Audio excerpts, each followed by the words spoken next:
That to me is the most important thing that is not getting nearly enough coverage. It's like you had a government come to a company that's based in America, and it's not the United States government that did it, and basically said, we need you to place an agent of our intelligence services inside of your company. And it seems like they were like, okay, where do you want them to sit? I think but Jason, you should also ask the next one, which is if they did it to Twitter, which is kind of small, what about the big honeypots of users? Google, Google, Facebook, TikTok, Snap. And what about countries outside of just India? What about the United States? No, I mean, what about the United States? I think you have to make an assumption that if governments are doing this to one company, they're doing it to all companies. Yeah, but you would think right? that Google honestly, would put up a fight or Apple would put up a fight. But who knows? Really? You think they put up a fight when they went into China? The opposite. Don't you think they do the opposite? Well, actually what they did was, there's actually an even sneakier way to do it. What Apple did when they went there is they said, we're not providing cloud services in China, but all the cloud services are provided by this third-party company, so then they could have plausible deniability. That's not what this is about. I'm just giving an example of how this is the trick. I understand, but I'm asking you a question. Do you think that foreign governments have put pressure on the largest American tech companies to place agents, and do you think they exist in there? Well, I think it's fair to say that the Senate Intelligence Committee is going to haul Twitter and have like a closed door meeting, and then the question is, will they haul everybody else in? And I think what is an important question is this a de rigueur kind of business tactic at the highest levels of every company, and we just don't know it and are typically not read into it, and we would never know in the absence of this whistleblower thing? I'd always assumed that this was happening covertly, meaning like, look, if you're a tech company and you have a very bright, PhD on a visa, and you hire that person to work in computer vision, I'm just making this up, how do you really know that that person is not an agent of another foreign country? And obviously the overwhelming majority are not. But once you have hundreds or thousands of people, that you brought into your company, all it takes is one person. For example, we just saw, I think in Apple, there were 2 people that were just recently arrested for stealing all of Apple's autonomous auto data and documents and design schematics and all of that stuff. And one of the guys was arrested right before he was trying to fly back to China. And so somehow they figured it out. They were able to get him. He was not a US citizen, but then another guy that did it was a US citizen, but both were of Chinese origin. It just goes to show you that the covert nature of industrial espionage is probably at an all-time high, right? And I think that's a risk that every company has to manage and do the best that they can. But this is different. This is an overt risk. This is just an overture and saying, open the door, give us a badge, we're coming in. And this is why I think you have to deal with this case very delicately and in a different way. Isn't it crazy that we spent the last 20 years pushing the cloud, and the thing that may actually unwind the cloud is just the utter lack of privacy that we all have now? We've just created these massive honeypots where, any state or non-state actor can essentially just have an incredibly detailed understanding of who you are. Yep. And why? Because we weren't willing to pay $5 a month for storage. Everything needed to be free. Something that I think that's really important, which is that, over the last 20 years, for all of us, we've been building these products on the internet. We've actually done a little bit of a disservice because we've basically created these expectations of consumer surplus. And we've never given people true sets of trade-offs. We've always said, oh, you'll get more, and it's essentially free. Because we'll back into an advertising model that supports us being able to give you more and more for free. But it turns out that it has some real consequences. And I do think that not enough of us actually understand why privacy is important. But when you start to hear these examples, and it'll be important to see what the true details of this Twitter situation are, I think that the pendulum starts to swing in the other direction where we say, okay, you know what?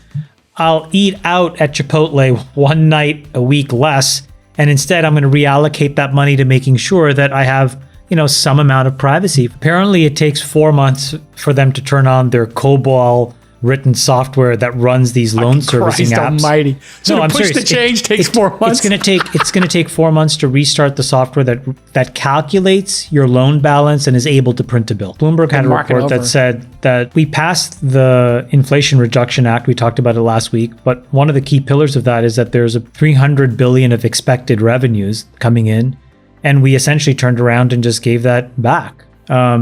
to a very, very small segment of the American population. Bloomberg's analysis was that it's going to create somewhere between 0.1 and 0.3% extra inflation on top of all of that. And so, you really have to ask yourself, like, what was the White House trying to accomplish? I think number one, they made a campaign promise. And so, I think Biden needed to make sure that he fulfilled that. But nobody was really happy, right? The progressives wanted something extreme. Everybody else said, this is not really the right thing to do because it doesn't really solve the root cause of what we're dealing with. If it would have been much better if you had said, hey, listen, we're going to make this stuff expungible on bankruptcy. That would have been really useful. What happens if you actually tried to, I don't know, you were from the inner city and you worked your ass off, you became a doctor, you have $300,000 in debt, but now you're a resident and you make $126,000. Well, now you're kind of SOL here. So there's a lot of folks that they probably wanted to help that they didn't help. Then there's all the blue collar folks who are like, why this giveaway only to these folks? Then there are the people that paid off their loans thinking, why did I pay my loans off? Then there's the incentives that it creates for colleges, which is, well, I'm just going to keep jacking up tuition because if they did it once, they may do it again. So all of these things, I think, are sort of a little bit of, it's a little bit of a head scratcher. And then the last thing, which we can talk about at the end, is I don't think this is what gets people out to vote. And I don't think it's what people care about ultimately at the polls, which if there was a political calculation to make, that's important. And specifically, when you look at what happened last night in a bunch of these districts, every progressive candidate got absolutely shellacked. They lost across the board. And so the progressive talking points around this stuff, fundamentally, when push comes to shove, doesn't work for Democratic voters. And then second is there was a really hotly contested seat, which was a Democrat versus a Republican. I think it's Pat Ryan versus this guy, Mark Molinaro, the Republican. He was leading the entire way, and then this guy won 51-49, and this is a very centrist down the middle. All the signs are like, this may not have been the smartest thing to do, but I don't think Joe Biden had a choice because he made the promise and he had to live up to it. I went to a school, University of Waterloo, that has a program called Co-op where you have to alternate school and work. It takes an extra year to graduate, but you end up getting 24 months of full-time work experience. So it was the same. And you graduate with a lot less debt. I graduated with half the debt I would have otherwise. If you have chia seeds in the morning, it's a huge BM that's about to hit. I think the thing that shows that this could have been better is that it was completely silent on the ability to expunge your student loans in bankruptcy. The ability to discharge that is the single biggest change you could make to the system to be fair to everybody and introduce a better ROI in all debt markets, right? Whenever you lend money, there is an assumption of risk that you're taking, and that fits on a curve of highly likely to default, zero likelihood of default, and that manifests in a risk scoring, so a FICO score, but in the debt markets, right? And there's these companies that provide that, Moody's and S&P. They say, you're an investment grade debt, you're a AAA plus, you're a junk debt, so you're a triple B minus or whatever. And depending on where you are, you pay different rates. This is the same in car insurance. It's the same in home insurance. It's the same in health insurance.